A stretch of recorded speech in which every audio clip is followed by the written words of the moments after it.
Semana que acaba, semana que começa. A semana que terminou foi uma semana onde os mercados se voltaram uma vez mais para os dados do mercado de trabalho norte-americano, para preocupações em torno de taxas de juros mais elevadas e ainda para as minutas da última reunião da Reserva Federal nos Estados Unidos. A semana até começou relativamente calma, com o feriado de terça-feira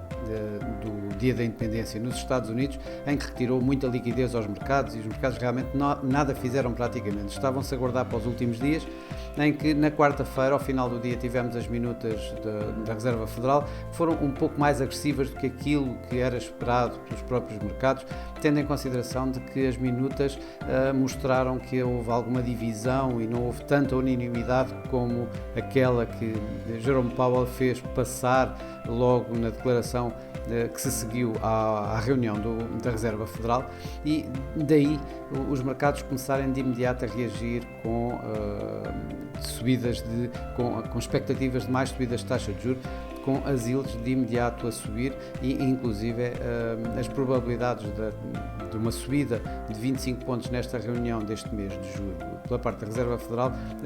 ficarem logo acima dos 90% da probabilidade disso acontecer. Mas havia bastante mais em que o mercado estava a pensar a nível de dados económicos e todos eles nos Estados Unidos, desde o ADP,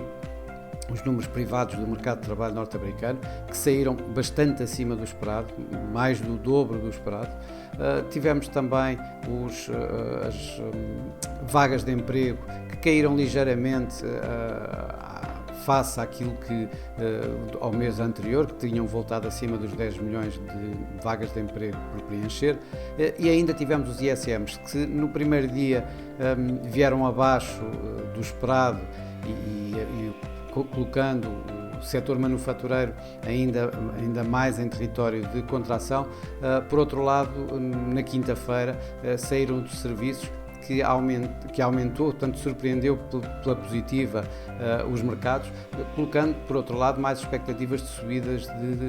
de subidas inflacionistas. Mas o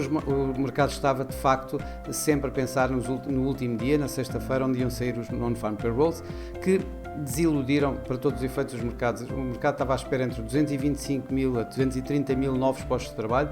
saíram um pouco mais abaixo, saíram à volta dos 209 mil. Isto colocou, colocou alguma água na fervura, passa a expressão, relativamente às subidas de taxa de juros que o mercado estava já a projetar para a Reserva Federal e principalmente o manter taxas durante mais tempo a níveis muito elevados. Isto apesar de, por exemplo, a taxa de desemprego acabar por cair como esperado de 3,7% para 3,6% e a aceleração dos ganhos salariais nos Estados Unidos terem saído um pouco acima daquilo que era esperado. Ainda assim, estes non-farm payrolls abaixo acabaram por criar algum arrefecimento nas subidas das yields que se estavam a verificar e que se verificaram durante toda a semana, e também colocar de novo o dólar, inclusive, em perdas. Por parte dos outros bancos centrais, ou por parte do Banco Central propriamente dito, em que tivemos esta semana decisões de taxas, tivemos o Banco Central australiano, que manteve a sua taxa inalterada, também tal como se esperava. Foi uma semana, para todos os efeitos, em que, com as yields extraordinariamente elevadas,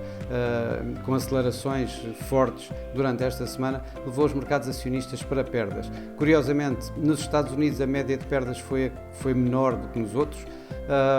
O S&P acabou por fechar a semana a cair um pouco mais de 1%, já o Nikkei caiu cerca de 2,5%, isto na Ásia, e o Eurostock 50 na Europa foi, digamos, a média das perdas que nós tivemos nos mercados europeus, e caiu cerca de 3,7%. Por cá, o PSI 20 foi dos que teve um desempenho menos mau dentro dos pares europeus, caindo cerca de 0,5% esta semana, com a Sonai a ganhar um pouco mais de 2,5% e a EDP Renováveis a cair um pouco mais de 5,5%. No mercado cambial houve várias situações interessantes, nomeadamente o iene japonês, que acabou por ganhar alguma coisa neste mercado em aversão ao risco, com os ganhos salariais também a acelerarem um pouco acima dos tais 2%, que caso o EDA deseja para de alguma forma manter a inflação sustentavelmente acima de 2% para poder haver aqui alguma alteração na política monetária. A coroa norueguesa também teve alguns ganhos, suportado um pouco pelos ganhos que tivemos no petróleo,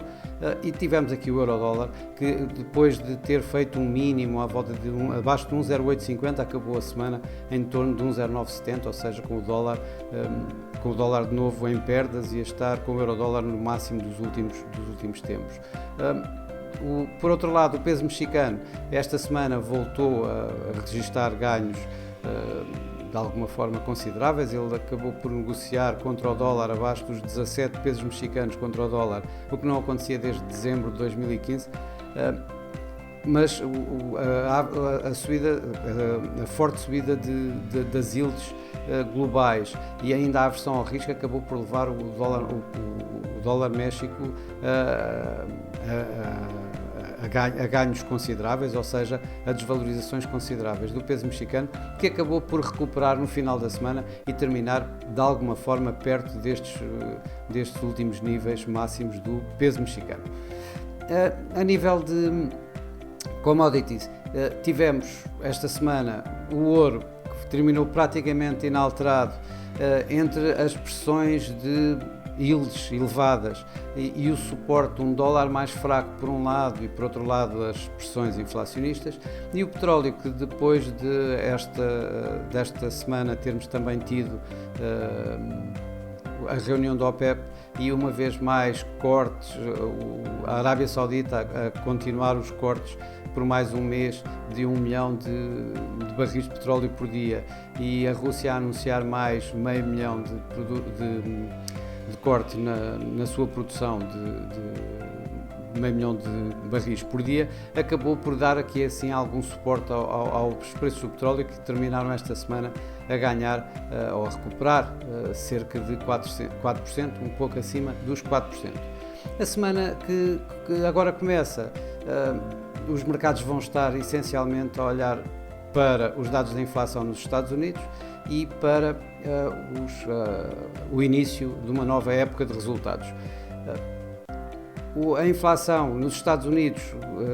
as previsões apontam para que caia dos atuais 4% para 3,1%, com a inflação core, ou seja, aquela que se retira os itens mais voláteis, como da alimentação e da energia,